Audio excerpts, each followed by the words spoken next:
Greetings, folks. This is a tricky one. Right then, because these four functions can easily be confused with each other, especially when people don't know Kersey temperament. So, one of the things we can do is look at Kersey temperaments, these sort of predisposed roles first. So, we're looking at how you're empirical, how you're subjective. So, actually looking at these two and these two. So we can say here we've got this, and then I'll get to it's sort of like what it looks like together. It's sort of easier to do. So, for example, information socionics would describe TI as about the logic of laws, stuff like that. But then if you suggest to those people, oh, so it's about following rules, oh, they don't like that because they know that the alpha NTs don't like following rules. So there's inconsistency in their definition. It's because they don't understand verting. And the reason they don't understand verting is that they have this asinine dichotomy called internal-external, where instead of the actual truth is that it's the extroverting functions, the empirical functions, which are more external, and the introverting functions, which are more internal. In information socionics, it sees sensing and thinking as external and intuiting and feeling as internal. But that doesn't work because there is subjective sensor. So, for example, beauty is in the eye of the beholder. And there is subjective thinking. Especially any thinking involving language. Language can be subjective. So, the word empathy. People have slightly different understandings of the word empathy. The word vague exists for a reason. Anyhow, so that if you want to know more about the difference between the sign and the signified, between the sign and the meaning, so the sign of empathy and what the individual means by empathy, the signified or the interpretant, then look at the subject of semiotics. And even with a dictionary, you look at, say, synonyms of words on thesaurus.com, and they have slightly different shades of meaning, and they will be slightly different for other people. So there's this subjective aspect to it. So for another example of how you get subjective coloring of words, say somebody looks up the word incompetent, and if the person had been recently called incompetent, they're going to have a different reaction to that word than if and the meaning of that word is coloured.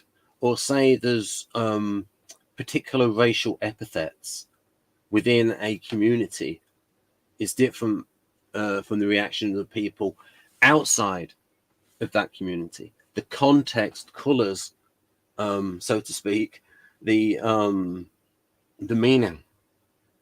So there's not this one-to-one. And when people think, there is that subjective side to comparing. So someone could write down, someone could write an essay, this is what I think of this. But the meaning behind those words is subjective. So, for example, Carl Jung, when he writes Psychological Types, gives definitions of how he's using these words. And he even says, it's not like I'm using these words differently from most people, how they use them. And also translated. So those lucky people who speak German can get closer to the truth if they read the original psychological types. But so, for example, the word image, what you think the word image means is not how Carl Jung means it. So, yeah, he's using words in idiosyncratic ways. And even if the way he's saying, I'm using a word like this, and he gives an explanation, then you got to ask yourself, is this explanation exactly what Carl Jung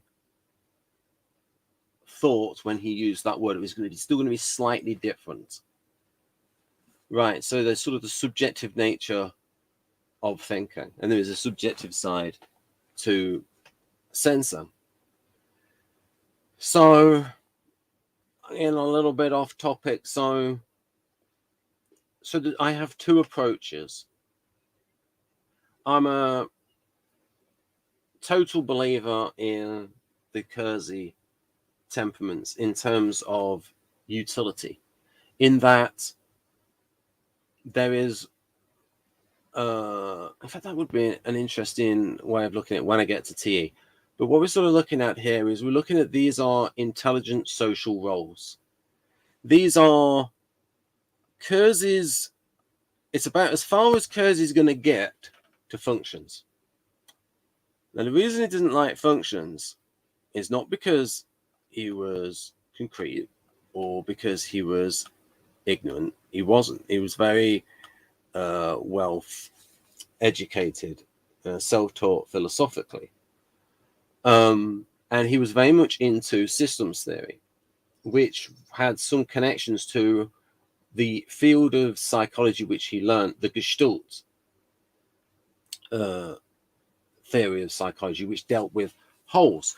And Gestalt psychology, I mean, just even that phrase, Gestalt psychology, do you think everyone hearing this has exactly the same understanding of Gestalt psychology? No. It's just a sign pointing towards a meaning which has to be researched, and then your own understanding of meaning. And if you already know what Gestalt psychology is, and then in 5 years' time, if you research it more, you might think differently about it. So there's a lot of like subjectivity in there. Right. So getting back on track. Yes. So Kurz's approach to this Gestalt psychology, because a lot of the European Gestalt psychologists came to the United States, and those are the ones that taught Kersey after World War II. So, and at the time, I think it was the Macy conferences, and systems theory was getting into connection. It's like this was about, and again with systems, it's not about the elements, it's about how everything works together as a whole. And so Kersey saw functions as and Gestalt psychology was a reaction against Freud with the elements of the id, the ego, the superego. And so he didn't like elements, and systems theory showed how the system together is more than the sum of its parts, and it isn't a case of elements, and that it's all interacts. And I can give you an example.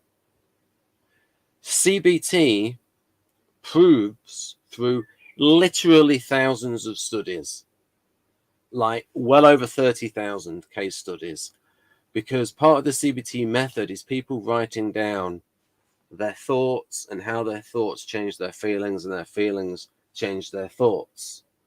So from an element point of view, if you think in terms of, and also the Buddhists would talk about, and again, this is another influence on me, is the Buddhists, well, a particular school of Buddhism, the Madhyamaka school, which was more intellectual, was against dual thinking, binary thinking, and thinking versus feeling. Well, they're not actually opposites. It's only the impersonal objectivity at which thinking sometimes aims, that's the opposite of feeling. So they affect each other. So this is explaining why Kersey was against functions. He liked to look at wholes, and so a temperament whole. But luckily for us, him taking that approach, there are correlations, and these are his intelligent actions. So we have logistical safekeeping, and we have within logistical safe. So this is the idea that people with STJ preferences and who are directive guardians. And so guardians, that is, they've got this essential motivator pattern. That's a Linda Berens term where, and we can sort of break this down into trust, yearn, seek, prize. Trust authority. Why do they trust authority? Because they know what they're doing. And if I follow the authority and get it wrong, I can't be blamed. It's all risk avoidance. Minimizing risk. Conservatism, small c conservatism. Avoids risk. I followed procedure. I didn't do anything wrong. And it's that sort of instinct to look towards an authority.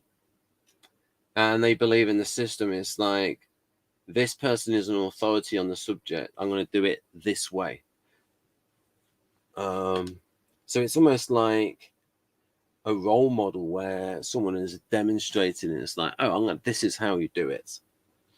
And so an ISTJ artist would look towards a sort of a past master in how to paint. Oh, that's an authority. That's the way to do it. And so there's that impulse to look towards an authority. So they trust authority, and they yearn to belong. That is also part of the guardian instinct. Okay, we can say, why is that there? Okay, why? But we can say the purpose which it serves from an evolutionary biology point of view. Someone wishing to belong has a pro-social benefit of this person's going to work well with others. It's going to be pro-societal. This is going to be a good cooperator, and the tribe will reward such a person. So that has an evolutionary benefit, and we can see why that trait would be selected for in natural selection. Now we have, so it's an evolutionary strategy works. Trust, yearn, seek, security. The benefits in security. Especially if you think of humans for much of existence in a sort of a tribal society, pre-agricultural. Trust, yearn, seek, and prize gratitude. Now, I would say that leans towards SFJs. They really want to be thanked, and it goes towards FE. They want it. People do. And again, the prize and the gratitude and the belonging and that lot. I did this for you, and like that sort of thing. So these sort of go together. And so you've got this so let's go towards SI, because I am banging on about SI, and then I'll get back to this. Even though I should be doing the empirical ones first, I've gone out of order. Oh no, I'm going to get back to this, and then I'm going to do those in order. I'm just giving the sort of the Kersey overview of it before I get into functions. So, and then, so we've got with guardians. So talking about temperament, and then I'll talk about the functions. So, and then it's, so in MBTI, they will describe all SI as memory. Well, not that simple, but you've got to think about guardians. Guardians have SI working with NE, and you can see it in their associative speech. Or rather, their associative speech correlates to, we can map that as, oh, that's SI with NE. So guardians they'll say something and they'll tangent, oh, that reminds me of this.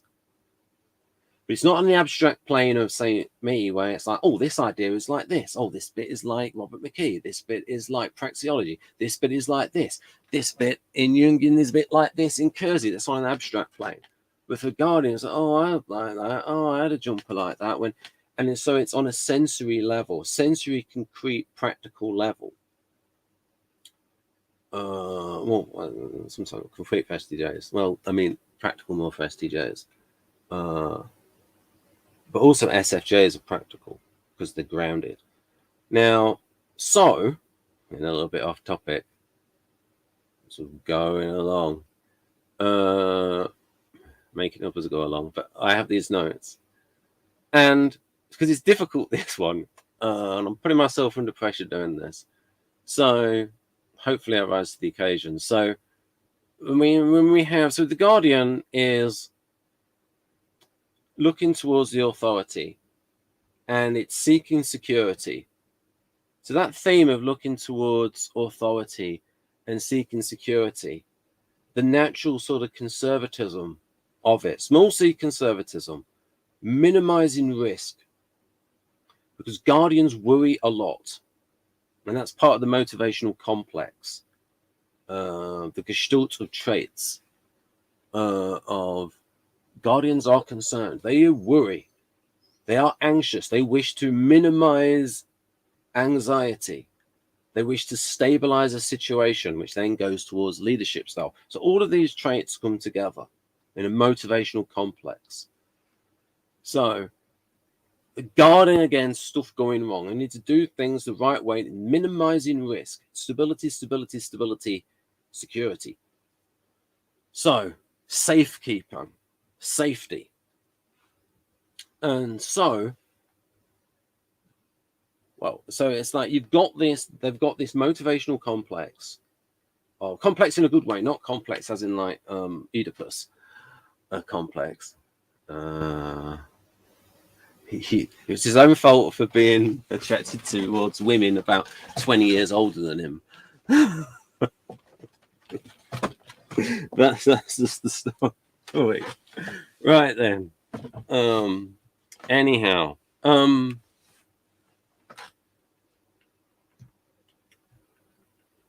So, Guardians, so with this safety first aspect, this is how memory becomes involved. Oh, how do I do this? Oh, I'll do it the way that I did it in the past, the way that it's proved in the past, that's time tested. This is how we do it because that way works. It's minimizing risk by doing it the same old way.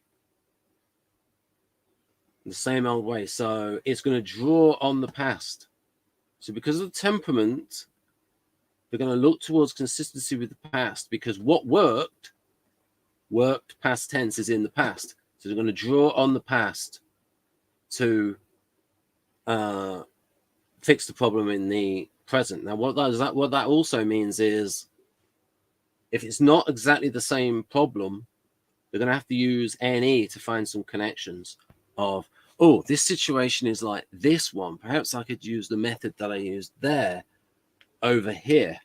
So you've got SI working with NE in terms of NP's find connections, perception of similarities. And it's empirical, and it's like, this is like that time I did solve that problem 5 years ago. Oh, and I didn't like that. If I use that technique from that situation and bring it over into this situation. So somebody like Kristen on the channel, I frequently mention Kristen because like, we are knackered for Guardians. They are so rare in typology. And she uses NE quite a lot. So she's more sort of, she's still by the book, but more thinking for herself than, I would say, the average Guardian. The average Guardian is not. So an example of something that she would do is, and also an example of NE in her is, now socionics is pretty abstract. She uses the idea from socionics of social benefit rings, and she applies that in teacher.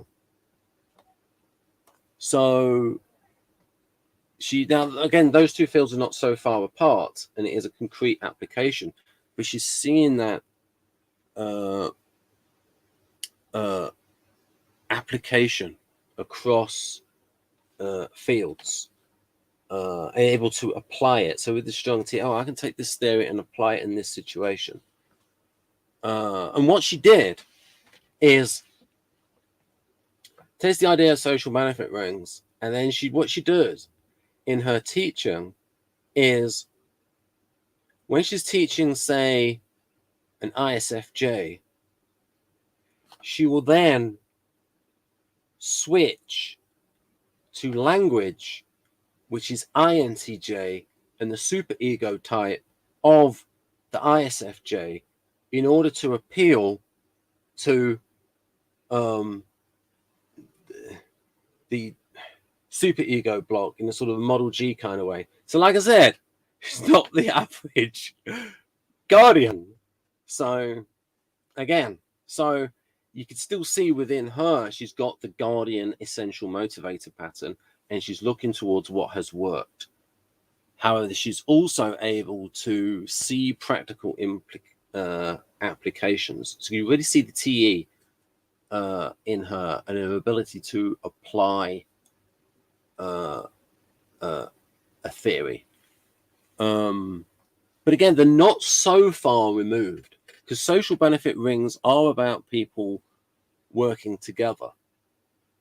But again, taking it to work on a different scale. So that is remarkable. Yeah. So she still has that guardian, and for her, it's going towards, and sometimes for her, if it's a task, and she's done that task before and done it well, then she's the authority on that particular task, because she knows she can do it and she's going back towards what has worked in the past. But there are many other times where she looks towards an authority outside of herself. So again, she's still going towards that guardian, searching for an authority. So, and this is relevant today because I will probably mentioned Kristen quite a bit because she is STJ. And if the STP is, I'll probably mention, I don't know, I'll bring up Trump or John Grinder or Richard Bandler. So I am going over. So with the Guardians, we have. So again, looking towards what has worked and why the Guardian is drawing on memory, and that's going to be subjective in that you've got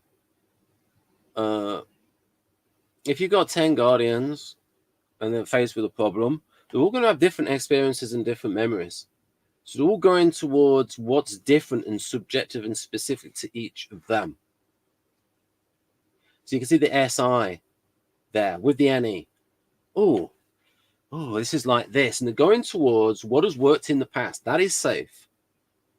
Now, the same problem, if you have 10 STPs looking at a problem, they're going to be concentrating more on the specifics of the situation.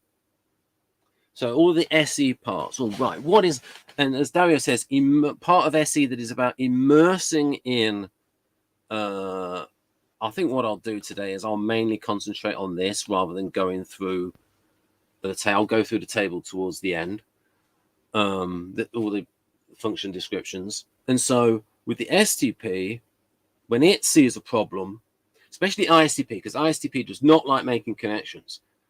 And the best way to understand any polar is to listen to John Grinder. Now, for John Grinder, he would say, don't bother looking to the past towards a similar situation. That might not be relevant to the present situation. This new problem in front of you is going to have specifics to this problem. Don't think about other problems. Just think about the present context. Don't make connections between A and B. because you're just going to look at the commonalities. There'll be specifics to this problem that are very important. It's not just a case of commonalities being important. So it's all about the present context. What is in this? What is it about this situation? So the objective parts of this, the empirical parts, because objective has three meanings. The empirical parts of this situation. What are the resources to hand? Okay. What is the nature of the problem? What is the actual context? So that is empirical. And if you were to have 10 STPs and you were to ask them about this problem, say you were doing a program on television, oh, what is the nature of the problem here? And it's like, oh, no. And there'd probably be quite a lot of agreement between those 10 STPs on the actual empirical aspects of the problem. So that is how STPs are empirical. That part of SE, which is immersing in the present context, not subjective reactions to it. Then you got a TI coming in, and that's related to the artisan temperament. And now the artisan temperament, let's look at the Trust, Yearn, Seek prize and the focus of artisans. Well, artisans are focused on the here and now. That correlates with SE. So we can tag that, pin the tail on the donkey, pin the function there and say, oh, well, that fits SE. We can model that as SE. Focused on the here and now and the specifics, concrete. Trust what? Impulse. So they're not going towards what worked in the past. They're trusting impulse. Now, here's the thing. If the artisan is immersed in the present context, then that impulse should be relevant to the present context. So, for example, I can give you an example of a good impulse and a bad impulse. Man sees a woman, acts on impulse, and goes to chat her up. Could turn out badly. But say there's another artisan who's more in this present context, read the situation, sees if the woman's interested or not first, and then acts on the impulse. Oh, I could be in there. That's a better impulse because read the situation better. Right. So, and that's an impulse that's more related to the present context. Right. So,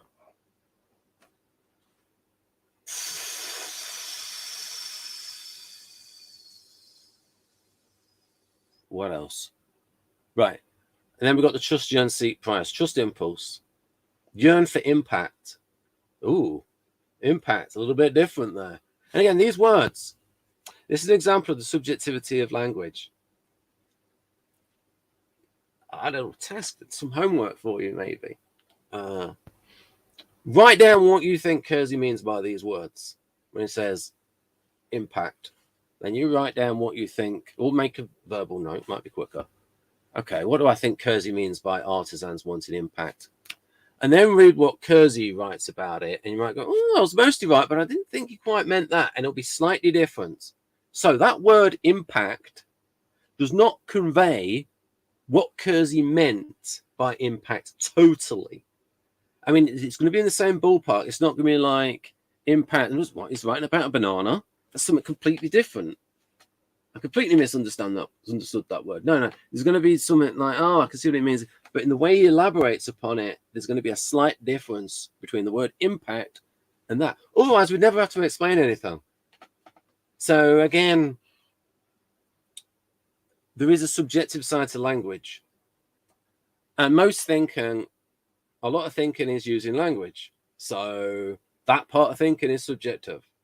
And what socionics doesn't understand is that, and again, socionics thinks that all thinking is external, doesn't need to be reinterpreted. So it can't be subjective. So what they then do is, because of that asinine dichotomy, they'll then describe TI as logic. Oh, formal logic, that meaning it can never be wrong. And there's no subjective component to it. Well, that's not how it is. So, trust, yearn, and yearn for impact. So, how do you make an impact? By doing the same old thing that everyone's done before? No. You got to sort of do it in a new way. a little bit of an audacious way, a little bit different, a little bit of spin on it. Do something different, do something that is awesome. Make an impact. Just yearn, seek stimulation. Seek stimulation. Now I can go to the function side and go, oh, stimulation, that sort of lines up with SE. Yeah. Seek and prize generosity. Yeah, this is sort of something from the whole type pattern. You can see it just in the behavior of artisans, sort of living in the moment and the enjoyment. Like they're generous, other people are generous, and it's like Jeff sort of explained it as money is no object, not wanting to think about, not letting money get in the way of a good time. What did you do with that money that your mother left you? Oh, I enjoyed myself. There's some 7 themes in there.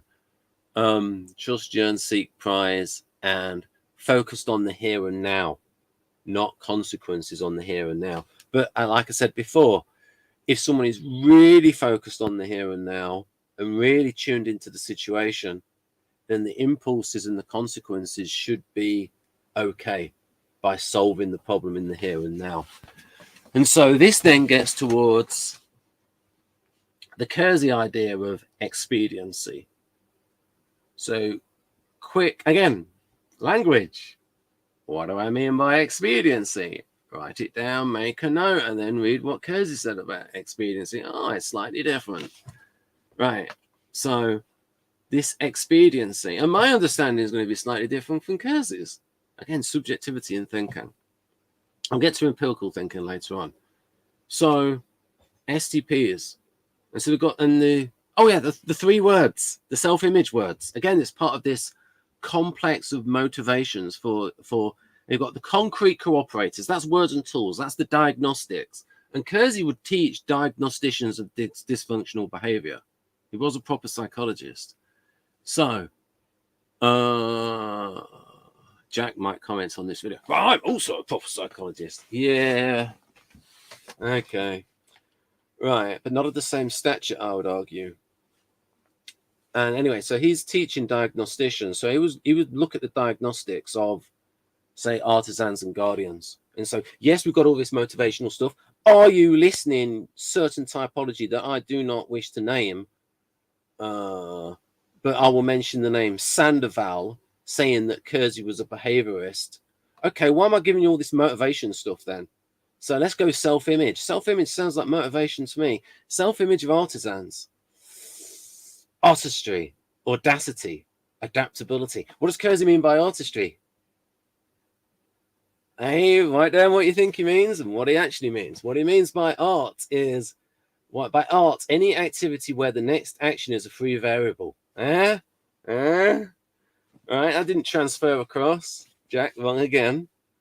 That's what he meant by the word artistry, the word used, the sign, the representamen, and then and the signified or interpretant. What is he pointing for? And he means any activity where the next action is a free variable. So artisans, temperament-wise, do not want to do the next. They want to be free to make up the next action, make it up as they go along, to think for themselves. And so that way, you're going to have a lot of experience of thinking for someone's self and being adaptable. Again, you've got these adaptive roles.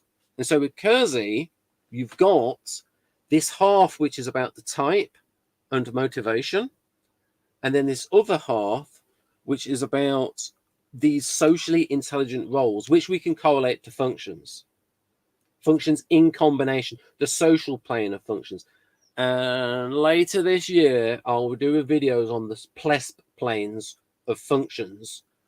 And again, a way of saying I'm pretty confident that I'm describing these functions correctly, these verbs, these mental verbs, not defining like socionics, like information socionics, but describing, not defining, describing, where we can look at the PLESP planes, the physiology. What does someone look like when it's in? What does someone look like when it's in an SE mode? Well, for artisans, it's like completely in the zone. Up time and in time, all attention directed outwards. These 2 NLP ideas. In time, in the present moment. in the zone. That's like the physiological, and what does the person look like when it's in the zone? So that's the physiological. Then we have the linguistic. Like, what are the kinds of words that people use when they're in an SE, kind of sort of artisan kind of words? The EEG stuff. Maybe the dopamine and the concentration, all of that. We can measure that. And we can look at the social plane as well. And then the psychological plane is just the actual description of the function.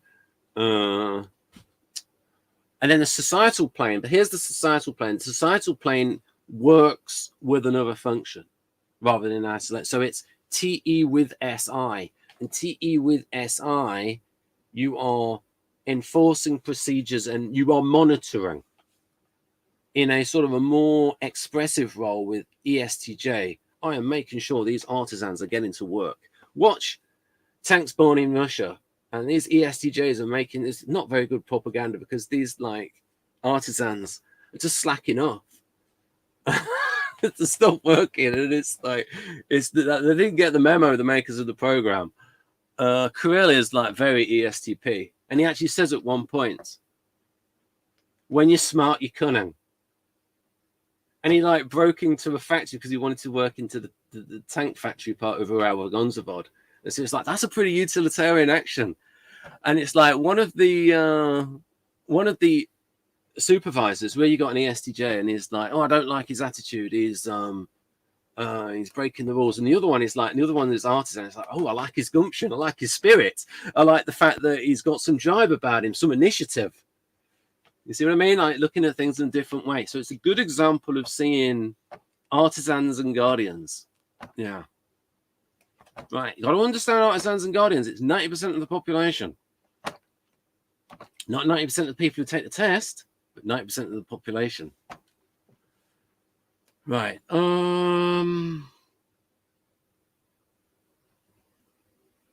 Right. So, again, artisans. So let's get towards the self-image words. And this ties into how it's used subjectively. And I'm building the framework, building the background. So, self-image of guardians. What is it? I've forgotten what it is. It's not Abe. I've got my table cheat sheet here, and I'm frozen. So what have we got? Dependable, beneficent, respectable. Right, beneficent. Beneficent means, well, if language is external, if thinking is external, it doesn't need to be reinterpreted. You know exactly what it means straight away. But I understand it to mean sort of actively kind, and sort of, you could say, that's FE with SI. You're actually helping people on the physical plane, providing for that person, being a bit mumsy, I suppose, in traditionalist sense. Respectable. Again, that goes towards wanting to belong, caring what other people think. The STJs even care about that. It's not just an FE thing. Again, dependable. Other people relying on them. So they really care what other people think. Again, this self-image, dependable, beneficent, respectable. All three are in reference to other people. These are cooperative traits. Self-image, and again, it's not behaviorism, Sandoval. Of course, you want to discredit Kersey in order to pump up your own system. That I'm not going to mention. I'm not going to promote it. Now, again, self-image words of artisans. Artistic, as in the next action is a free variable. So they're not following the rules or the procedure. They're doing it their own way, thinking for themselves, feeling for themselves, because SFPs do it too. That's what's the whole. Artistic, audacious, adaptable. Adapting to the situation, reading the situation and adapting to it. Reading the situation. Situational awareness. Not just approaching the situation because, oh, this situation is like that situation. Oh, act just like I did in that situation. And the artisan might say, whoa, whoa, whoa, whoa, slow down there, buddy. Slow down there, pal. Like, this is different. Like, you told me about that situation. This is completely different. It's different this time. That was 10 years ago when you were a bit younger. It's like, that line's not going to work anymore. This sort of like, read the situation, read the context. See the SE part. Now, if it's an SFJ, they'll be able to read the empirical parts in terms of feeling and affect display. So you get a little bit of a bleed over. Right, so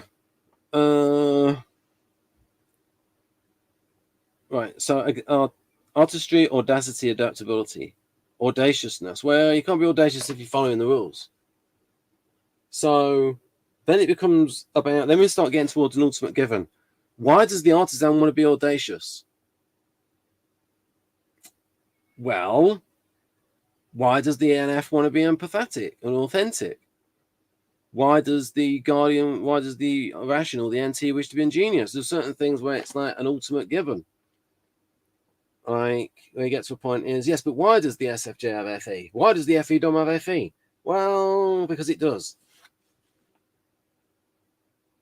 A complex of genetics and upbringing. And why? Why? Well, let's look at the benefits of this. What purposes does it serve? So what are the purposes served by someone who is audacious and adaptable? And it's, well, it serves the purpose of, these are very good traits in a warrior. And a warrior serves a purpose, a societal purpose. Right, so that you can say that those traits would be selected for. So this is the temperament context of then looking at this with functions. And part of the temperament is part of the subjectivity. So now I've sort of gone through that. And let's talk a bit more about the roles. I've talked about temperament now, about these directive roles. So all the ST is a directive, all the NJ is a directive, and the NPs and SFs are informer. So we can say that the NJs are directed because they have a sense of direction and they have that NI sort of one way to do it. And the MPs don't even know what the right direction is. Usually, although it depends if they have a constructive vision. No, we're doing it like this with the Wilmaverse. Right. So we've got this monitor on, and if you're inspecting, well, it's, oh, this is like this. This is not like the health and safety procedures that it should be.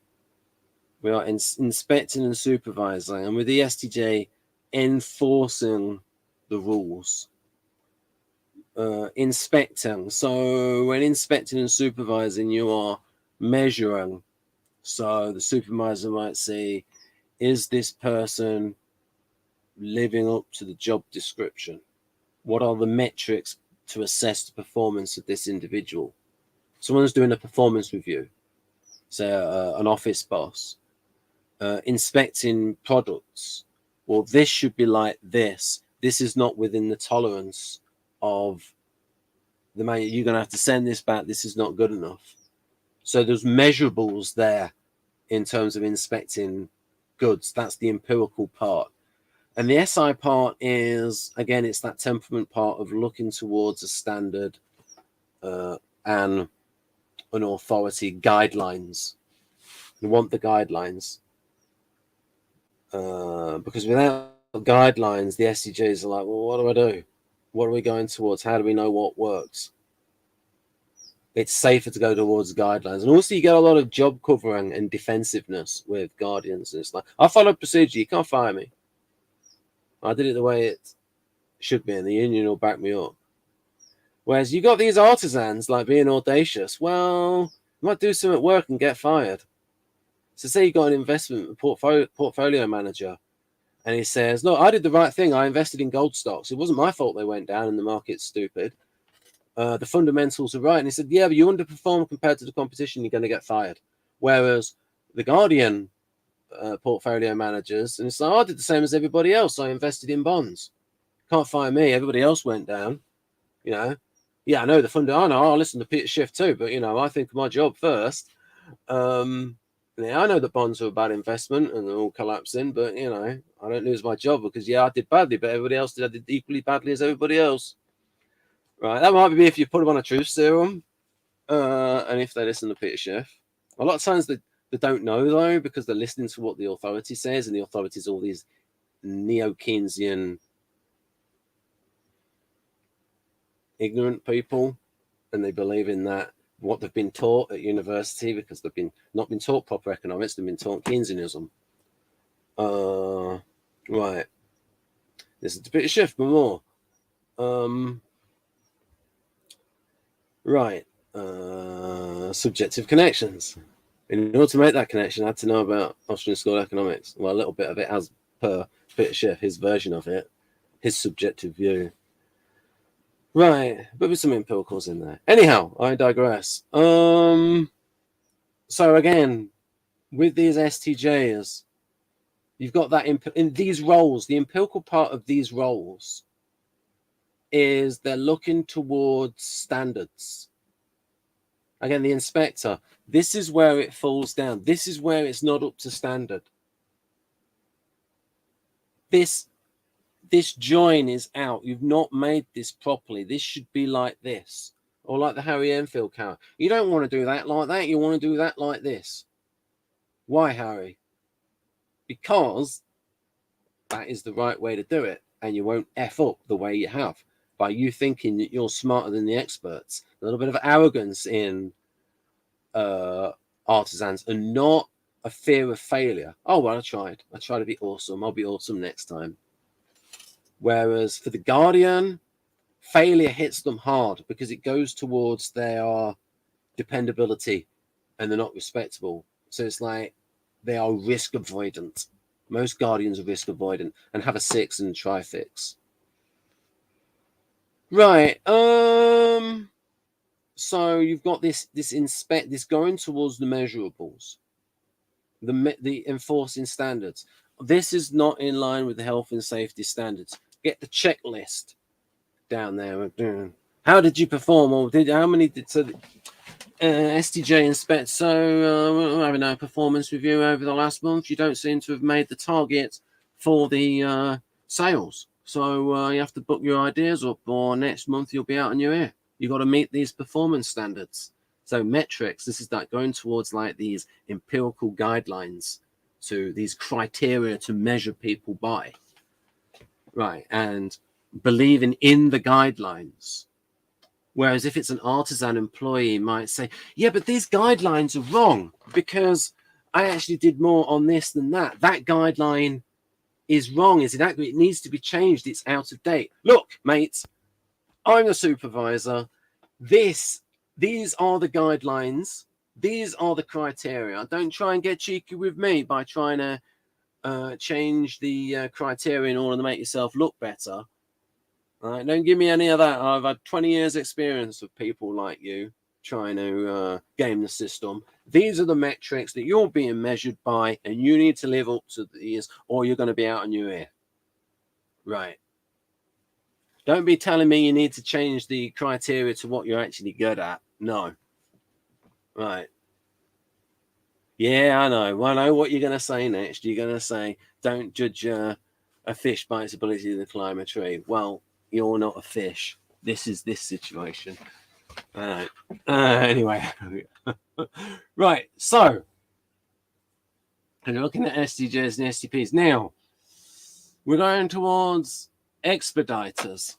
So let's look at two kinds of situations, and this has been said many times, that in a stable situation where people are sort of a bureaucratic situation where people are doing the same old thing, your STJs are best for that because it's stabilizing.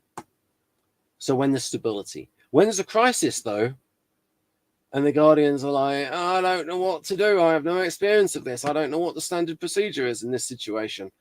Now, smarter Guardians would have the experience and have done research of like, oh, this could go wrong. I'm going to check up what to do. This is what Arkwright did 10 years ago when this situation cropped up. We can use it. So there is a way to do it. It doesn't mean that Guardians are robotic. They can go between lots of different techniques. They might have 10 different authorities to look to in the past and go, oh, this situation is like this. I'll go towards that. And I'll actually take it. I'll use NE and they'll use any to go like, oh, I'll use that as a different situation, but I can bring that forward and adapt it to the situation. But I'm still looking towards what has worked.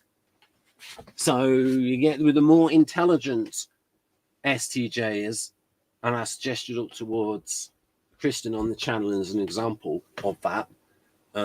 She's definitely competent. A lot of competences in the business area. Right. So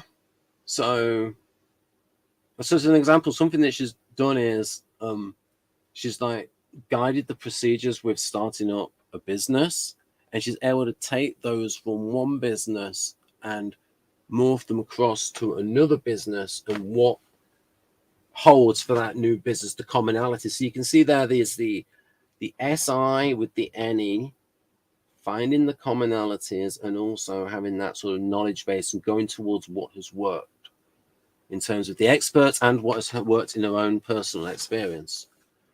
Right, so the STPs, though, you present them with a novel situation. So say in a military situation, only again in sports, the game plan breaks down. Say the enemy attacks and it goes, right, now we've got to improvise. Goody.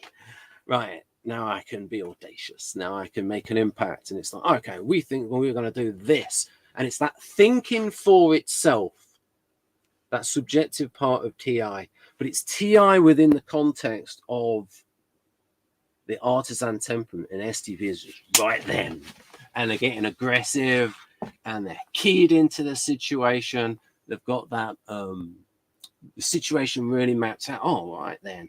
And they've got that propensity to use tactics. Right, we're going to use a deception operation. We're going to go through here like that, but at night we'll go through there. And it's like, and like, so lots of little tactics and stuff and bluffs, and that sort of like high stakes situation will really focus the artisan.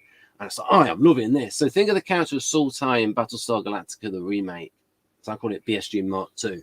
And how when the pressure is on, he is stimulated by the situation. When the pressure's off, he goes back to the bottle.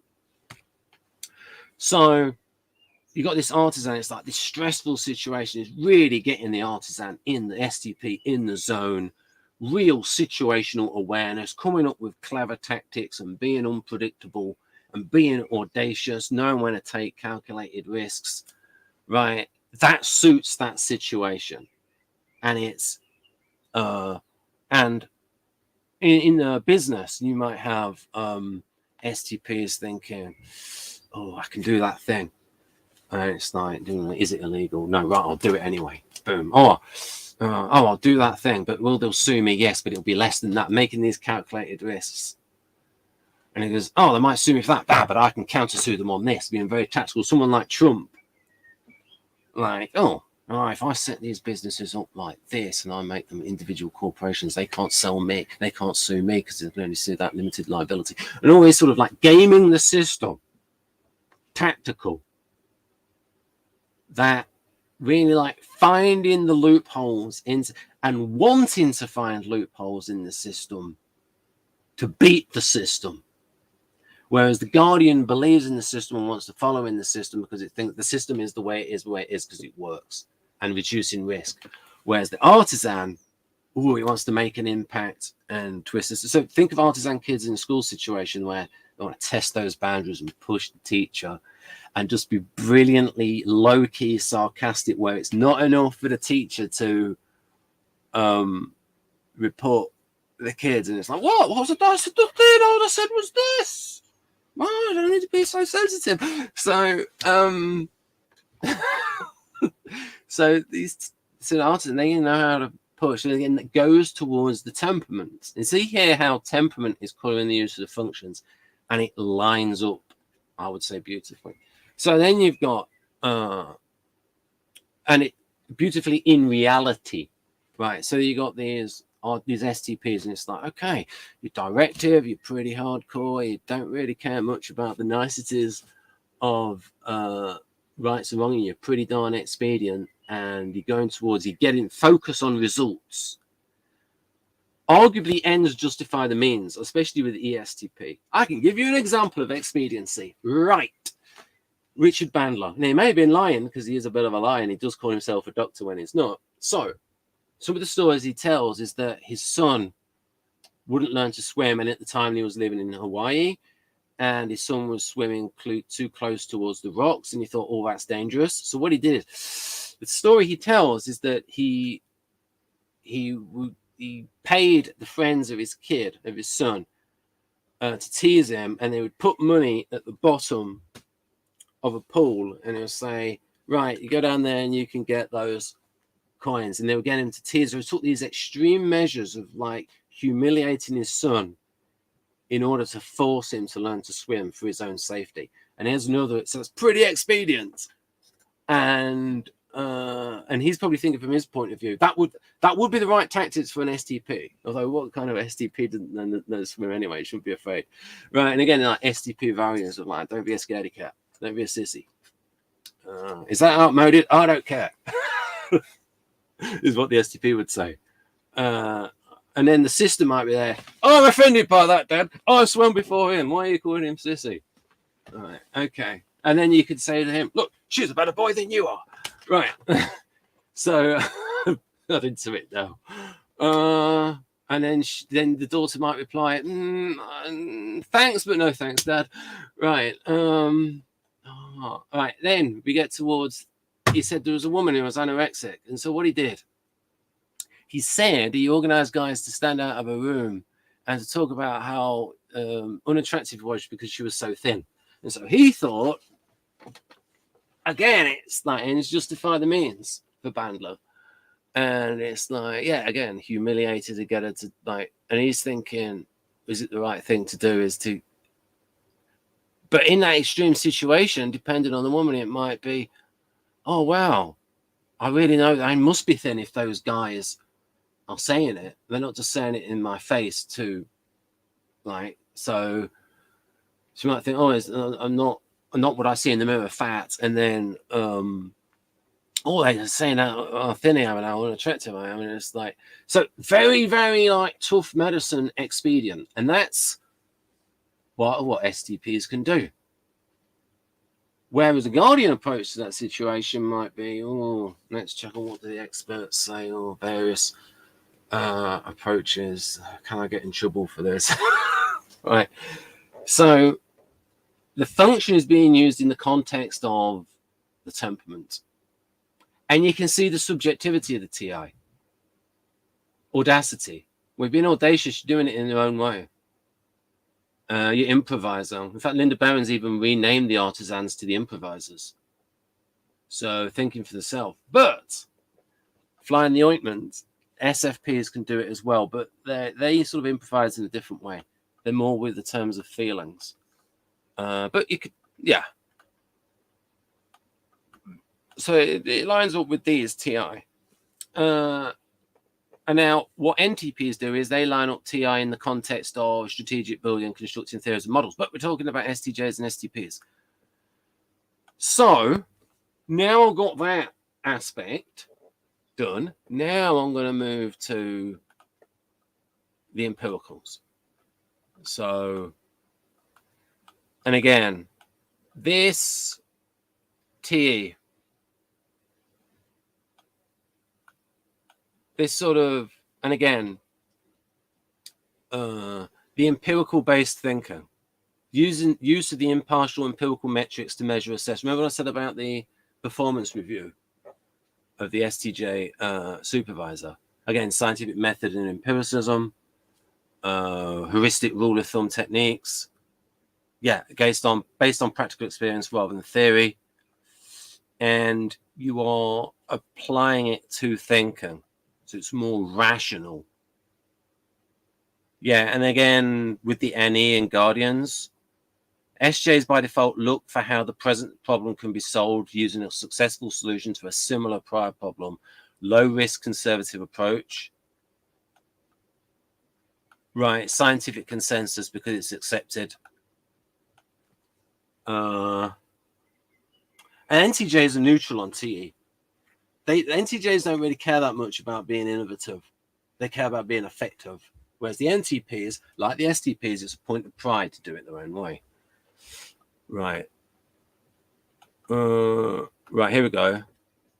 And again, TE with SI, more conventional, more logistical. Monitoring, stock take, directive half occurs is logistical safekeeping intellect. So let's think about logistics in the army. So really, from a logistical point of view, you want to try to have standardized equipment. You want to have one kind of tank, because then all the spare parts will fit, rather than having lots of different spare parts. And it turns, oh, it doesn't fit that tank. We want to fit this. We need to standardize. Right, but then the NTs will come in and say, yeah, but if you have a standardization, say you have a standard aircraft, you might have a systemic risk. Whereas if you have an electronic warfare fault there, and it will then, that fault will spread throughout all the different aircraft. And what we need are lots of different capabilities, and logisticals like, no, it's too difficult with logistics. No, get out of here, NT. Right, risk and more strategic, more about development, more conservative. So that's how they're empirical. Let's look at some of the values. Application, well, that's in the real world. Like, we can do this in this, we can look, we can measure how effective it is. Bottom line thinking, usually that's in the context of, will this productive, will it earn money? Double blind experiments, again, very, very empirical. Efficacy, is it effective? Measure the efficacy. Efficiency, measure it. Impartiality, take a poll maybe to measure it. I don't know. Evidence, definitely measure that. Data, yes, measure that. Just the facts. Empirical. Practicality, yes. But there's also some practicality with SE with TI. You know, so I'm not trying to like fudge it and say this is just exclusive to this function. Why should it be exclusive? Productivity, again, measure it, measurements, yeah. But I could argue that STPs would have that ESTP has third slot TE, as in the strongest unvalued function, and the TI DOMs have backseat driver TE. So, for example, INTPs can be scientists, and they're using TE. I studied science. All right. Right. TE assertive. Let's see if anything that goes with STJs. Yes, standard operating procedures to enforce. With SI assertive, regulations, legal laws, a CEO coordinate group of people to execute the steps towards a plan. That's more with NTJs, because you've got that strategic development. Creative. Kristen. Right. An example from Kristen. Right. Right. Okay. Forming a company's processes, creative assimilation of established practices for various disciplines. So these quotes are actually from her. Again, established practices, what has worked. She's not making it up, but her creativity comes through in how she's applying it, and that any. Combining, yeah, and she wrote that, TE and NX, can account for changing markets. Right, that's from her. Right. T harmonizing, practical compromising. I think STJs can do that at a certain point, because they do have the TE. It's like the SI part says this. Oh, we've got to follow the procedure. Dave comes in. That's Dave, you're an ISTJ. I'm an ESTJ. We've got to think about the practicalities of this. We've got to make these adjustments. All right, then. Right. So again, that's the way they're empirical. Otherwise, they would be autistic. For everyone, if there were no empirical functions, everyone would be autistic. Everyone would be stuck in a rigid subjective framework of TI that admits no evidence to the contrary, or stuck in its own feelings, unable to read anybody else's feelings or attend to social norms, or stuck without being able to see any kind of irony or metaphor specific to the situation, stuck in doing something the same old way, SI. None of this SE adapting to circumstances, TE attending to evidence that contradicts the subjective point of view. None of this FE attending to someone's affect display and reading people. And now there is a wrinkle, though, theory of mind associated with FI. So it's one introverting function that actually helps with some interpersonal aspects. So it doesn't have to be symmetrical. That would be autistic in demanding symmetricality in a system. Go towards what works in practice. TE. I don't know that. So generally, anyhow. So I'm talking about this like classical autism, being totally subjective, totally within the self. Now, if someone was totally extroverted with no subjectivity whatsoever, the person might arguably be a bit of an NPC with no individuality. But that's not going to happen. Right. It's like sort of like the person would be sort of like a slave to the situation and to what other people think and feel.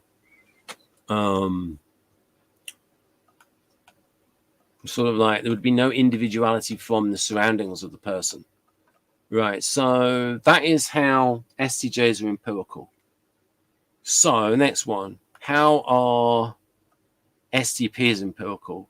Well, again, it's, as I said before, they're in the here and the now, but it's more of a raw sensory experience rather than this TE measuring and comparing it to a criterion. And you've got this, and again, these ideas of in time, in the here and now, immersing in the present context. I'll just put myself off so you can see that. Essence of artisan, stimulation and attention. That is how that type is. So there's some overlap in that. I suppose it's going towards different kinds of data. TE is going towards the data of metrics, whereas with SE, it's the situation as a whole and the instinctive response to the situation in terms of stimulation.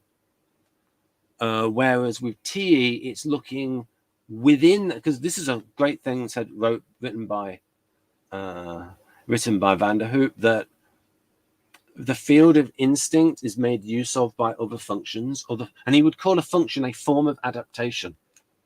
Ahead of his time, Van der Hoop. You could argue he predated cognitive psychology. So, in that he wrote about why instinct is not a perceiving function, because perception is related to thought, object recognition, and all of that sort of stuff. This is the raw sensory experience and the instinctive reaction to it. So here and now, that is how it's empirical. It's not judging and categorizing and recognizing objects within this sensory experience. It's not assessing the present, not like T, assessing the present situation for how it ticks certain criteria boxes. It's that kind of SE, in time and up time. Right. Let's have a look at the values. So a lot of those other values of T had to do with measurement. So freedom to improvise within the present context, and an impulse to do so within that SE. Whereas the TE, well, you get some overlap here. It gets tricky because they've got the both ST clubs. Again, testing limits. That's part of the motivation of SE, to test limits. To, as E.J. R&D once said, I poke people with a stick to see how they react. Vigor, action, being impulsive is being alive, stroke fun. Excitement, courage, audacity, adaptability. and then composure under pressure. So it's not just the aggressive kind of SE, you can also have the composure under pressure part of SE.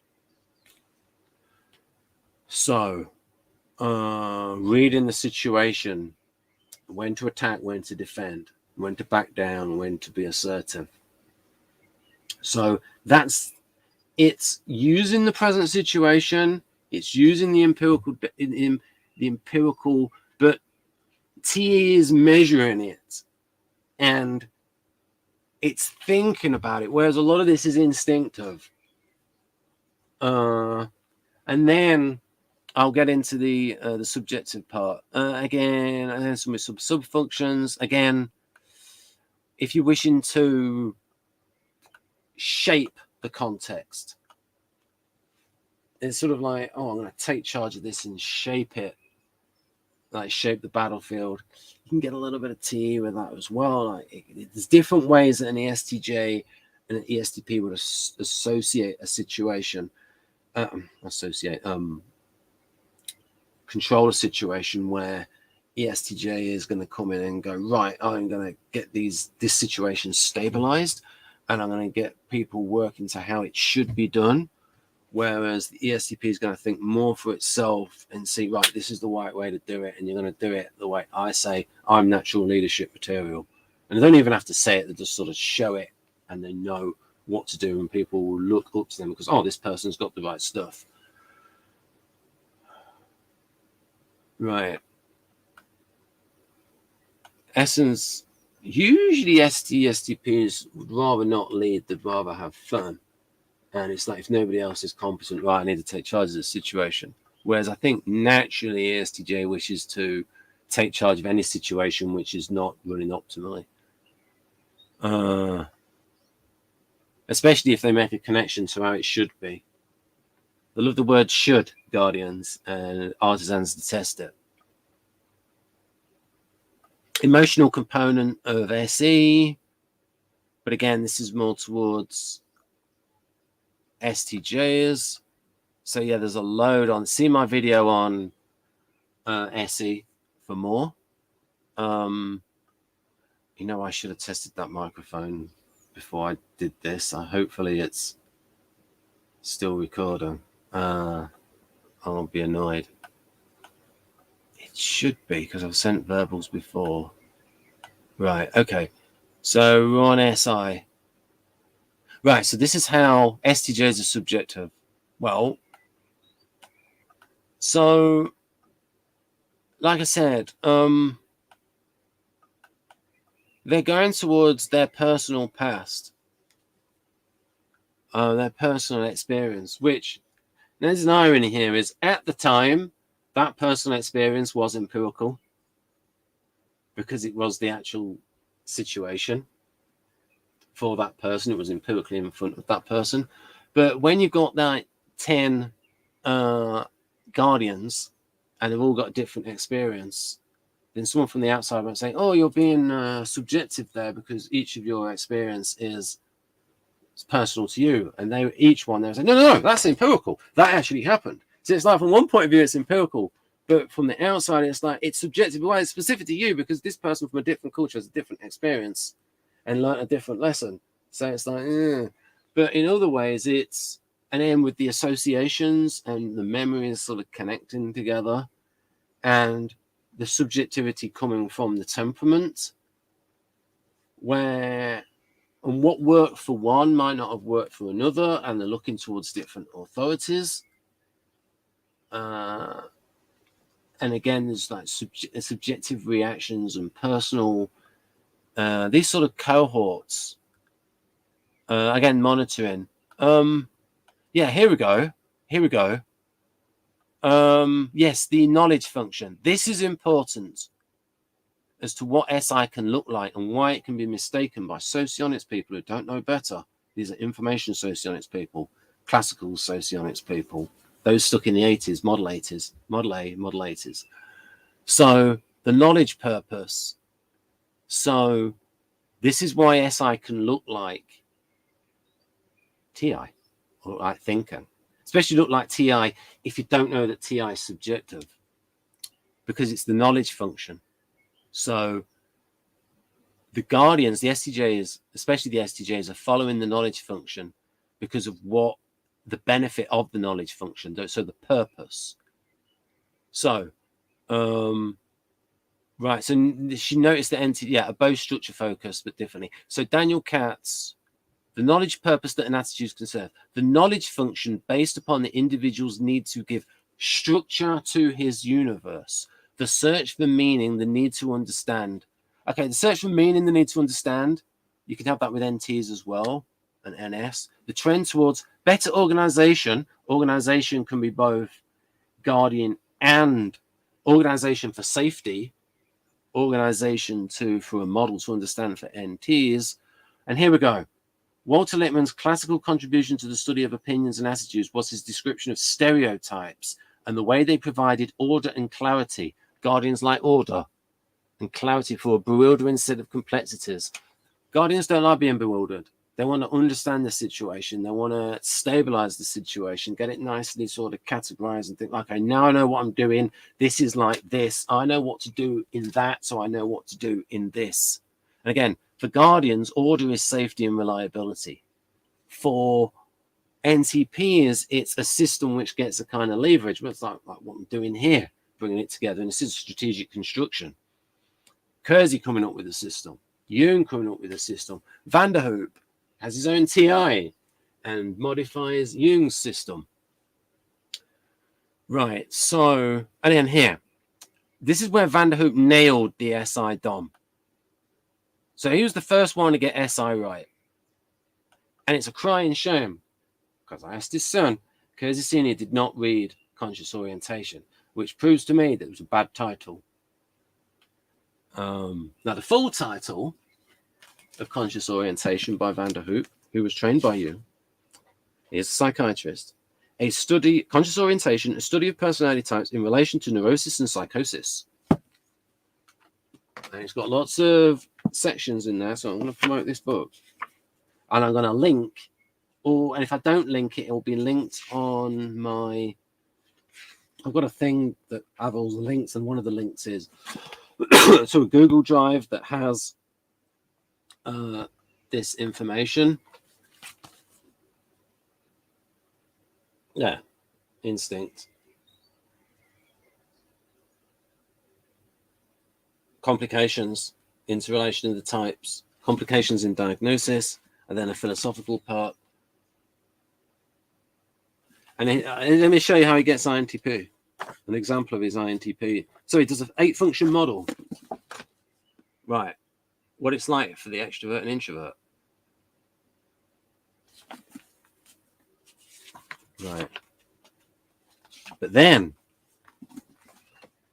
now, that's impulse to habit for SI. But then I would say that this will to systematization, that's in NTPs, not STPs. Because again, he's written down how he uses TI. Word of obligation, the will to right behavior, personally determined.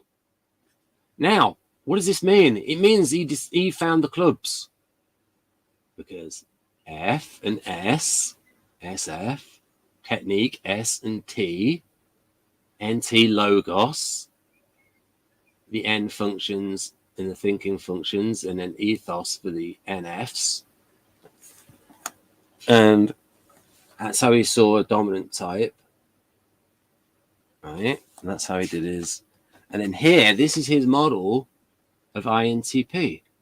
And look how NI is there. Look how it's consistent with the way I've done it. Now, I don't know when I thought of this and like how much it was inspired by Vanderhoop, or whether, I don't know the timeline. I'm just being honest now. Will to control by systematization. Yeah, but it's systematization of models. See, that's where sociologists would say, oh, that sounds like ISTJ. That sounds like LSI. Yeah, but that's just an INTP kind of systematization. It's not ISTP, because it's how, because INTPs, remember I said, TI is used in the context of the artisan temperament. TI used in the context of the rational temperament. The NT temperament is about strategic construction, building a theory. So he personally has a will to systematization. This is his system. And again, the counter nucleus, which is the counter club. All of those are the NT functions. I'll get back on topic in a moment. This is for ENFP. Again, world as possibilities. There's no argument there that that's any. Get closer.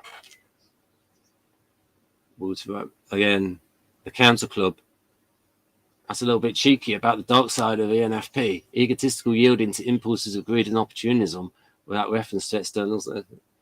Right. But so he has that model, but then, like in a good old INTP, he just takes it to the next level. Oh, I got it. Oh, there it is. So remember that model. And then he says, all right, then I'm going to have all of this. You got to remember all the parts for. He probably was religious as well. So religious experience is everything. All the functions, apparently. Forms of transcendence. So proper INTP. Again, elaborating it into a system. Van der Hoop. Right, so the values, the SI values. Again, here, these sort of cohorts, these groups, not just one thing. So looking towards security, safety, self-preservation, physical health. Whereas again, security is what has worked in the past. Belonging and to fit in. Also related to FE, but the STJs want to do it as well.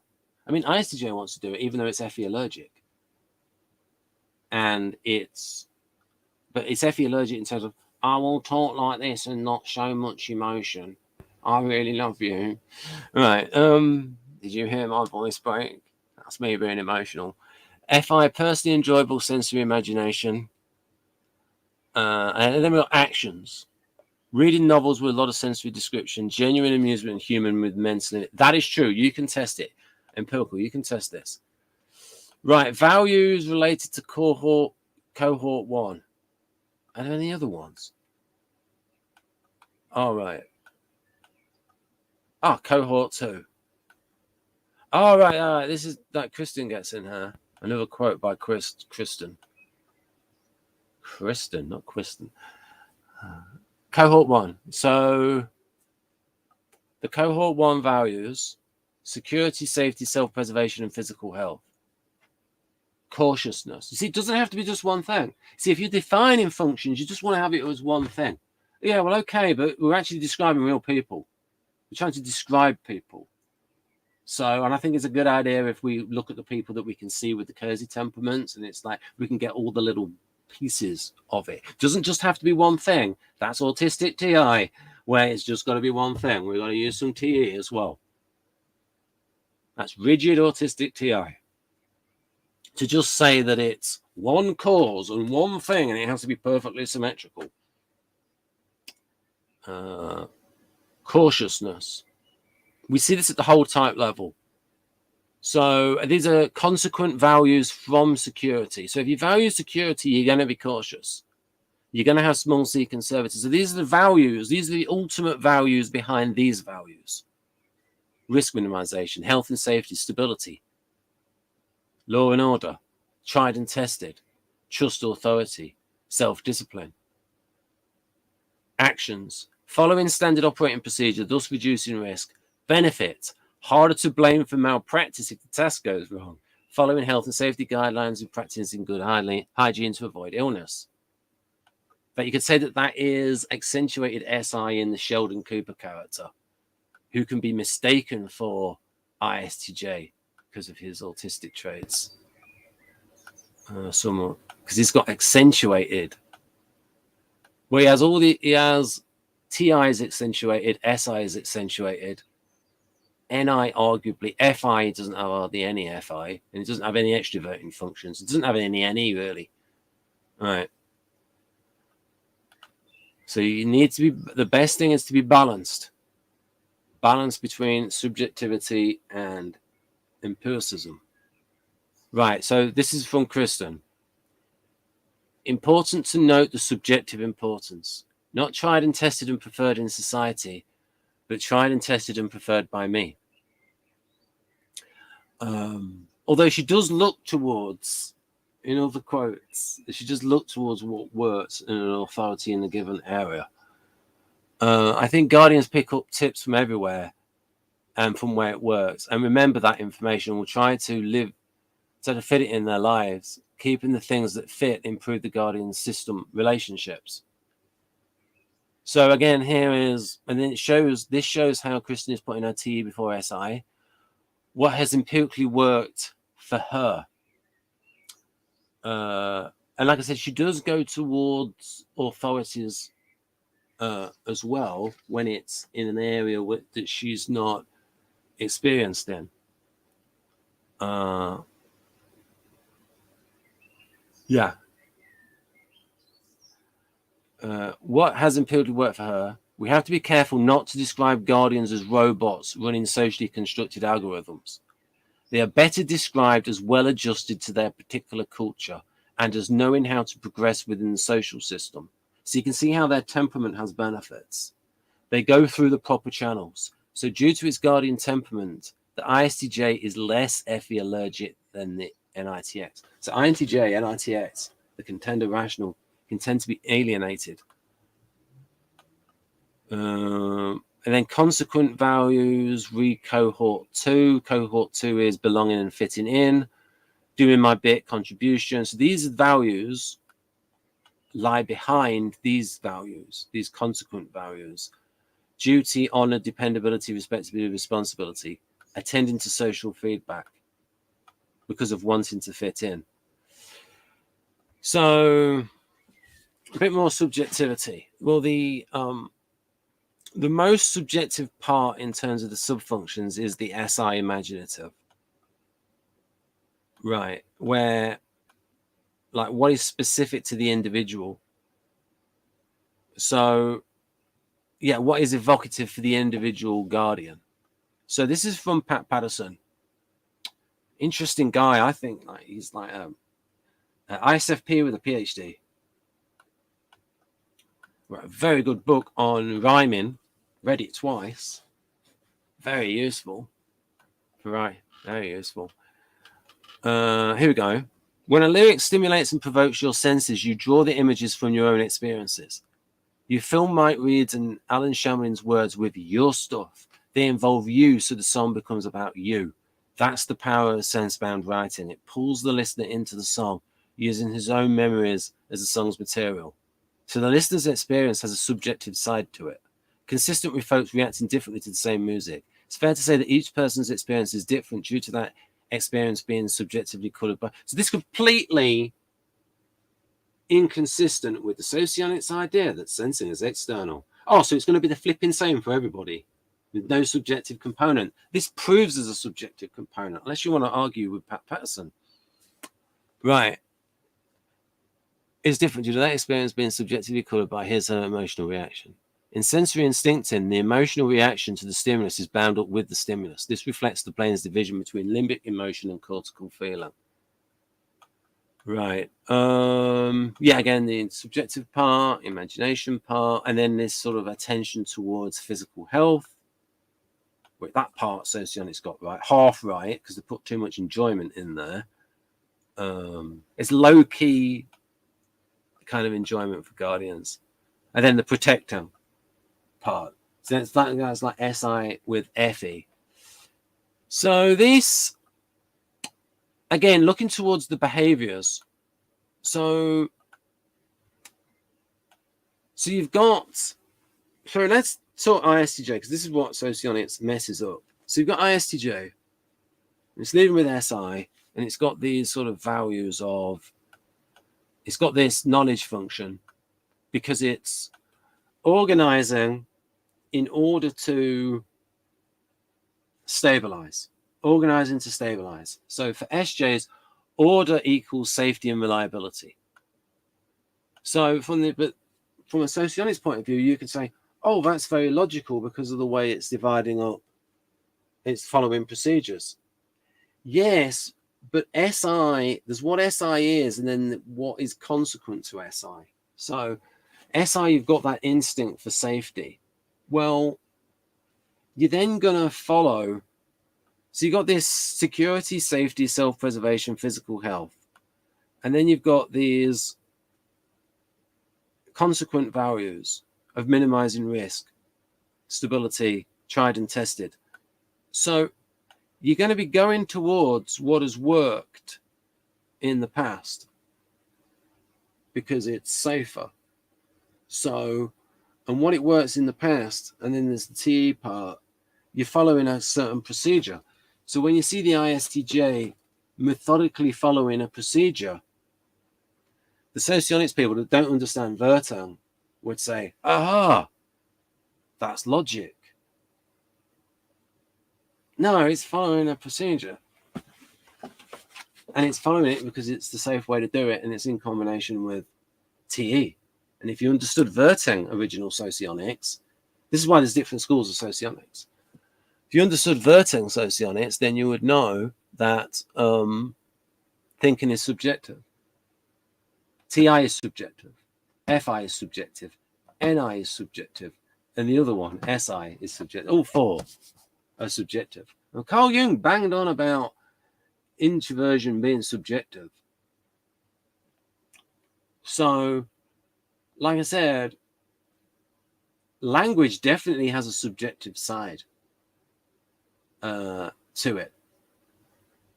So that word security there, you all people listening to this, what exactly that means, security, you're roughly going to know what that means. There's going to be a slight difference in what particular bit means security. It's like if I did artisans and I wrote fun, and then 10 people would go, oh, I know what fun is, but it might be slightly different for each person. So when people are thinking in language, all these words and all the meanings are slightly different. They're all within the same ballpark, which is empirical, which is why you can understand me. But we never fully understand each other totally. We can mostly, and people can miscommunicate. I can give an example from this NLP book. And I'm going to go towards the subjectivity of thinking. It's the example of where is the one on? Oh, wait a minute. Right, and I'm probably going to go over to TI now, because a lot of this is the subjectivity of thinking.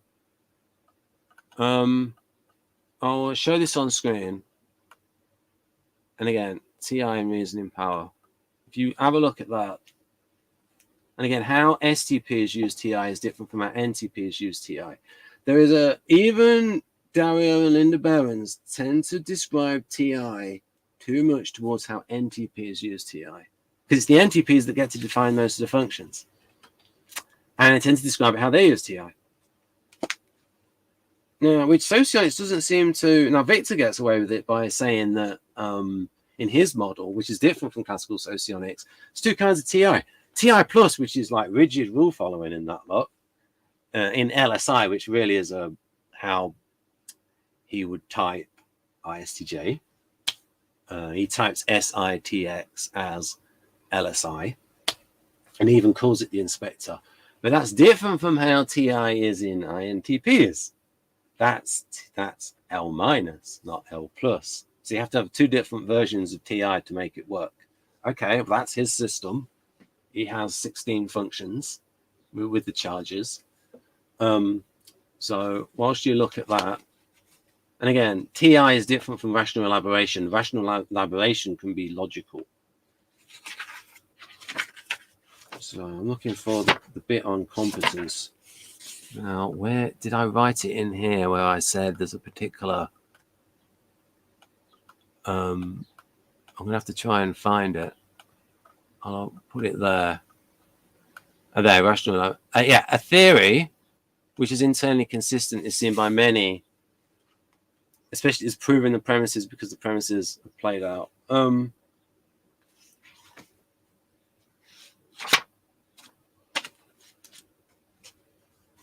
Right, it's going to be a bit in communication.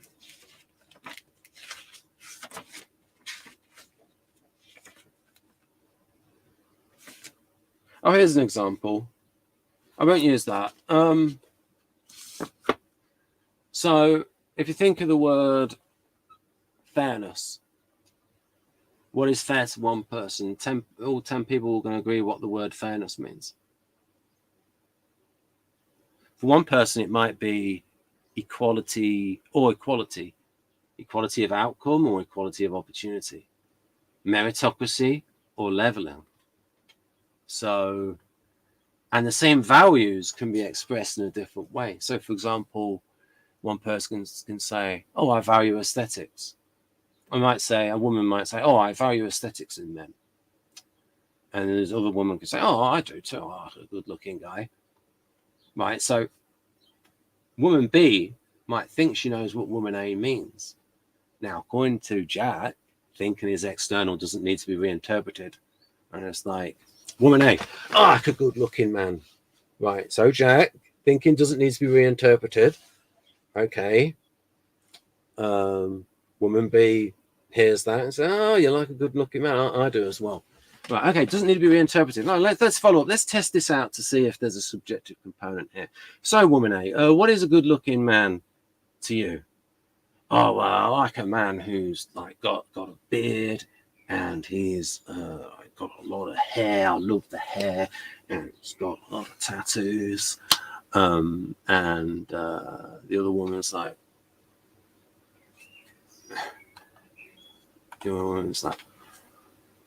and then, what's a good-looking man to you then? And it's like, well, my career, I like him to be a little bit thin, and really, you want like a scrawny guy, and it's like, I like a guy with a bit more beef on him. So that does need to be reinterpreted. What the word was, good-looking, and what that means are two different things. Two different things. So there's a subjective part to it. So what's all this doesn't need to be reinterpreted stuff? And that's like with any kind of thinking, any kind of text, this text in front of you, what does it mean? You have a rough idea, the empirical part, and then there's the subjective part, the interpreting part. It all has to be interpreted. There's even a subject for interpreting ancient languages. I think it's called philology, ancient works. So, and people have different reviews of a book. It's all text. It's not. So people in linguistics and semiotics know this, but socionics has to pretend that thinking is external, doesn't need to be reinterpreted. So I think I've proved that thinking is subjective, and I'm going to go even more and bang on this. So, because to prove the point that all the subjective function, all the introverting functions are subjective. I've just proven that TI is that thinking can be subjective, and that's TI. And TE is empirical. And it's like, this is what's been measured. Right. And I've said the kind of things that STJs measure. Right. Again, the will to systematization is in NTPs, not all TPs. Even the STPs that have been in Mensa had the membership card. They're not interested in systematization and strategic construction. They're more interested in using TI from in gambling or, say, day trading. Right. Again, here, some stuff without reading it through. I've done a video on this. So, again, how TI is subjective. Right, so this is going to be how STPs use TI. Again, the reason, they both value reason, being smart. Artisans might say being smart. Deduction, they might say, yeah, but that doesn't follow from that. Common sense. That's stupid. Why would you? How does that follow from that? Internal consistency. Probably wouldn't call it that, but might say, how does that follow with that? Or that contradicts that. You say one thing and like they're not necessarily consistent themselves, but they can point it out in others. Accuracy in definitions, and more of a focus for NTPs, because it's and definition getting towards an abstraction. Thinking for oneself, yes. Autonomy, that's the value. Autonomy, unconventionality. Again, audacity. They're utilitarian, and so are the NTPs. Outside the box and free thinking. These are all the values. So instead of being socionics and saying, oh, thinking is all external, doesn't need to be reinterpreted, it's just this pure TI that can never be wrong. So why have loads of philosophers been proved wrong? Is that the fault of intuition, Jack? Right. So loads of theories have been proven wrong with TE. Loads of theories that are internally consistent but are wrong. And then we well, why are they wrong? Oh, the premises were faulty. There's a difference between a valid argument and a sound argument. Now, he knows that, but he pretends not to know. Right. Or he doesn't mention it because he's inclined to want to push his system.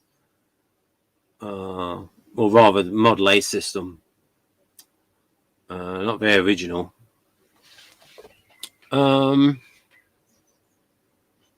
Yeah, well, George S. Patton, STP. If everyone is thinking alike, someone isn't thinking. Now, the Guardian, the point of view would be, well, it must be right. Then that's common sense. But the arrogance of STPs and NTPs, it's like, if it wasn't that's that point. If there's an arrogance to TI. This is like me coming up with these opinions. Like, again, this is like rationalism. Oh, it's got to be right, even though it's been proven wrong. Well, Kant was critiquing purism. At logocentrism. What does that word mean? Doesn't need to be reinterpreted. What does it mean? You have to look it up, and then what do you see? You see a lot of words that are signs pointing to other meanings. 10 people have different. Again, when an NTP is in a state of TI with TI, so let's say Jack, then this can be like someone who is thinking in a bubble, thinking inside of the box of one's own theory, or a theory that someone's using from the 1980s, where one's thinking has been possessed by the theory, although sometimes every now and then he distances himself and says it's just a theory, rather than being able to objectively think outside of it in an uninvested way. Sometimes doubt from Enneagram fixation 6 is good. My bias? Likely. Another example of TI assertive is the assertion by classical information socionics that T and TI are both external, so don't need to be reinterpreted. So the position is that thinking is objective. Bullshit.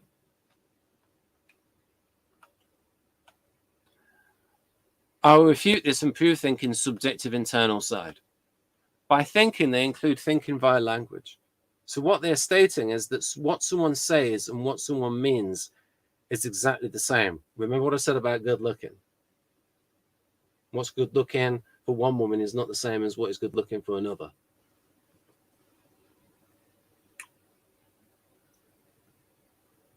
Right. What's evil to one person is evil to another. It's different. Is a different kind of evil for another. How does that follow? We know this. So you're going to have to take out language from thinking. And the only kind of thinking that you get left with is formal logic. And sort of convergent thinking towards one side. And when I say it in a logical mathematical Mensa problem,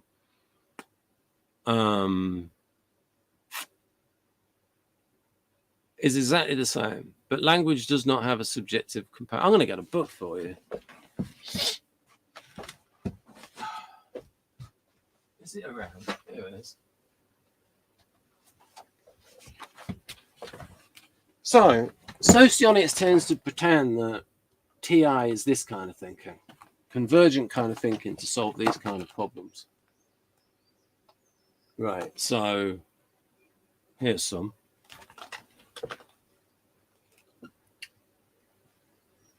There's one. If you take that, I'm going to try and get a bit more light on it. No, it doesn't work very well. Oh, I dropped an item. Right, so there are 4 cards on the table. Each one is either blue or yellow on one side and a star or triangle on the other. How many cards and which ones must you turn over in order to work out whether every blue card is a triangle on the other side? Probability paradox. The puzzle requires no prior knowledge about the rules of probability and can be solved by logical reasoning, or it can be solved by someone who already knows the formula in mathematics, so that person's cheating a bit. 4 balls are placed in a bag. One is black, one white, and the other red. The bag is shown, and someone looks at 2 balls and announces that one of them is red. Oh, wait a minute. Yeah. So the bag is shaken, and someone draws 2 balls from the bag. He looks at the 2 balls and announces that one of them is red. What are the chances that the other ball he has drawn out was also red? Right. So that is not TI. That is logic. That is there's no subjective part to that. And this is why you can get people with a feeling preference, and even ESFJs with so-called inferior TI, who can do this and do these logic. Usually these have 3 kinds of intelligence, and there's because of the main 6, some are easier to test than others. So it's easy to test. It's easy to come up with problems that test logico-mathematical, visuospatial. Where would a visuospatial one be? That would be a visuospatial one. Oh, dear. That would be a visuospatial one. That one. Now, here's it's the one in the it's the one I did with, is it the change? The trains, yeah, changing trains. This is a good one. Right, pause that. Right, pause that and solve that. That's not TI. That's like reasoning power. And like I said, you can have people with inferior TI, and even some ENFPs with so-called allergic TI. They can solve that because it's a separate thing. It's just that TI tends to rely on that for its rational elaboration and for looking at consistencies and saying, well, this part of the theory is not consistent with this. So there's some reasoning power involved, but it's separate from subjective thinking. As I said, you can get ESFJs and you can get people with you can get feeling types who can solve those problems better than people with a thinking preference. Right. Whereas socionics would have you believe that TI is logic. Okay, well, if you're going to say that, then what you're saying is that everyone who's say an alpha NT or a beta ST is going to have a higher logico-mathematical intelligence than other people. And you're not going to find any people with a feeling preference with in Mensa, but you do. Right, because it's not the same thing. Right. And subjective. Yeah, what they're stating is that what someone says and what someone means is exactly the same. What do I mean by the word wend? I have to look it up. Anglish for change. Is exactly this change, but language does have a subjective component. Yeah, just ask any linguist or semiotician. The word is not made flesh. The signified does not equal the signified.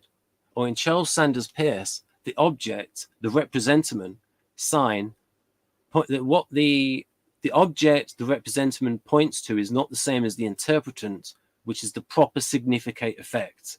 Now, is that a self-demonstrating article by writing something like that? Proper significate effect. Oh, here's a funny bit. Jack was in a debate with Eric, and Jack's saying, oh, that language is external, doesn't need to be reinterpreted.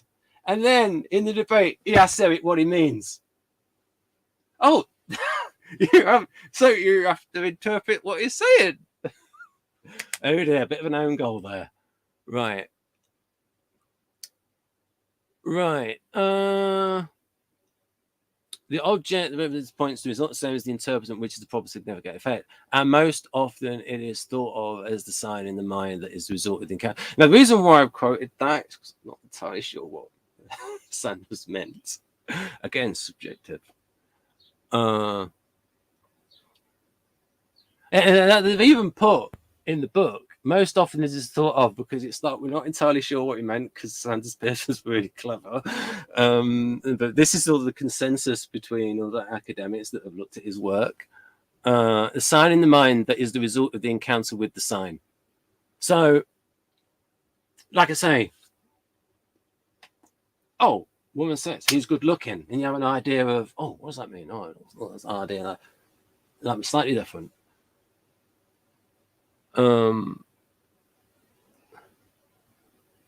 Encounter with the sign. The word interpretant is also a sign. You do not instantly know what that means. Context is, yes, how context changes is important, changes meaning. Also, context of your knowledge base.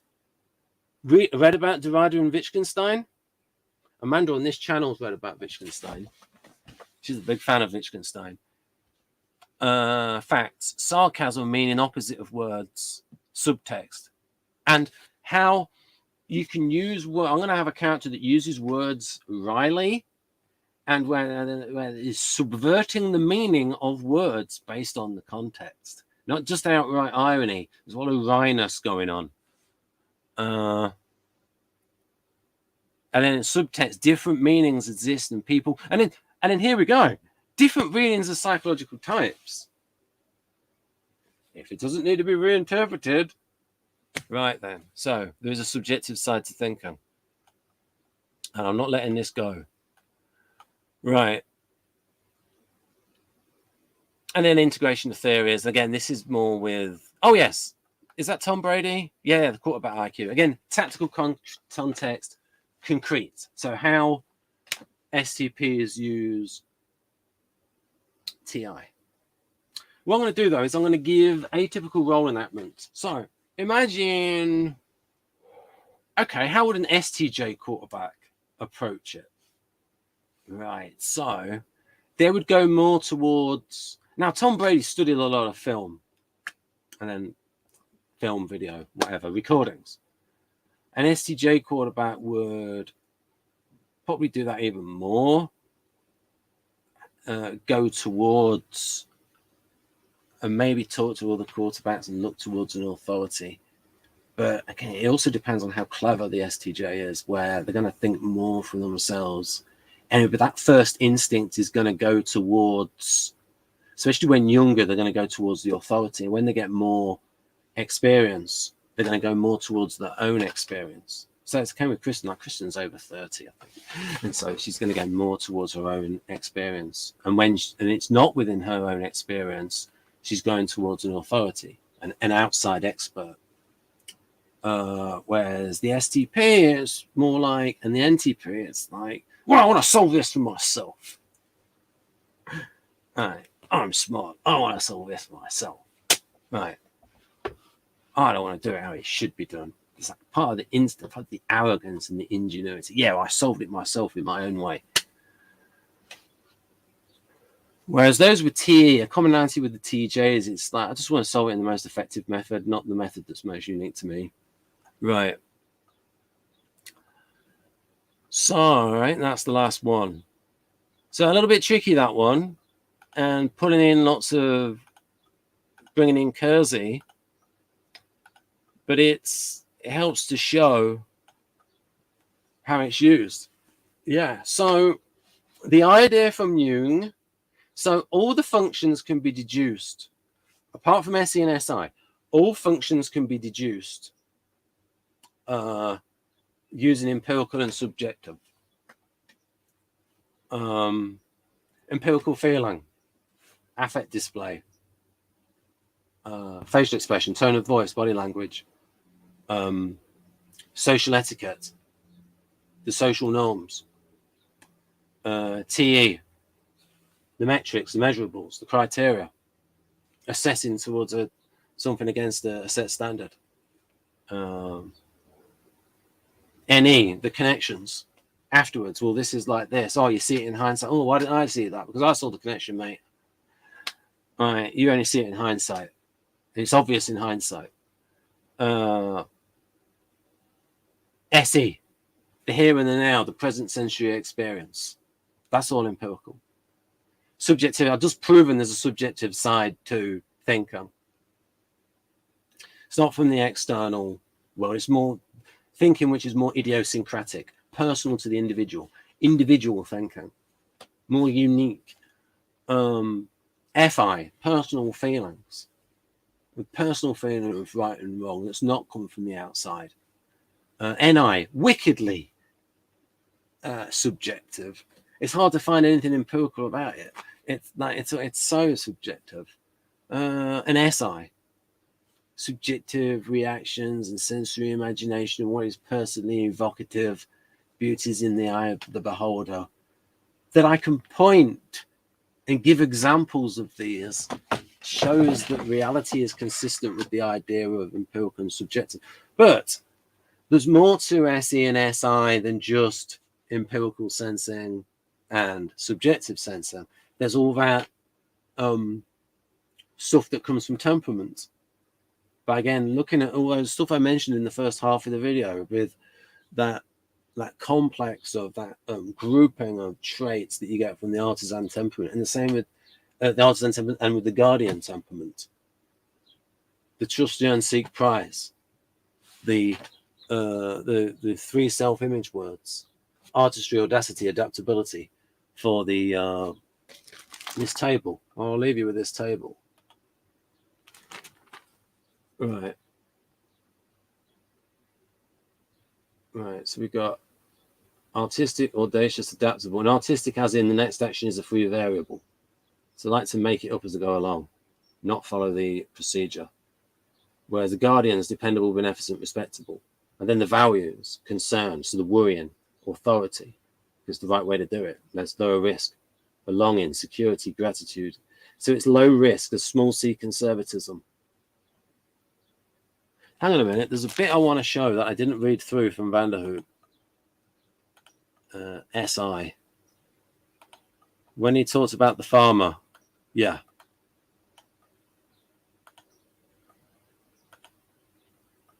Right. The advantages and disadvantages of this type, so the SI Dom, are well brought out in the reserved and conservative farmer with his care, so that's SIH, for his land and his beasts. I mean, again, this might be an SI with some feelings and maybe some ISFJ. Although ISFPs can like animals too. And his tendency to carry on everything down to the smallest detail in the same old way. He also shows a passive resistance to anything new, which can only be overcome by absolutely convincing experience. Right, because not autistic. Actually taking in some information from the outside. Absolutely convincing experience. Right. Yeah, Kersey was only 16 in 1937. Right. I'm using the classical definition of autism, which is totally within the self, with very, very little extroverting functions going on. It's totally autonomous. In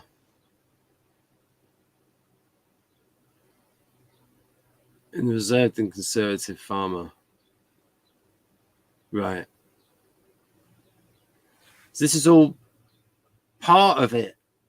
This is why it's sensory. This is why Vanderhoek said Jung wasn't describing the right function. Sensation is not the only part, and he renamed it instinct. And then I renamed it. Okay, I'm going to verbify it like Dario. Dario turned intuition to intuitan because it's a mental verb. And so then I go, okay, I'm going to call it sensory instinctor. So that's what it is. It's sensory instinctor. Right then. So that is that. The sun is setting on me. Wow. Just bad light stop play. Bad light stopped event. No, bad event stopped event, Ben. Right.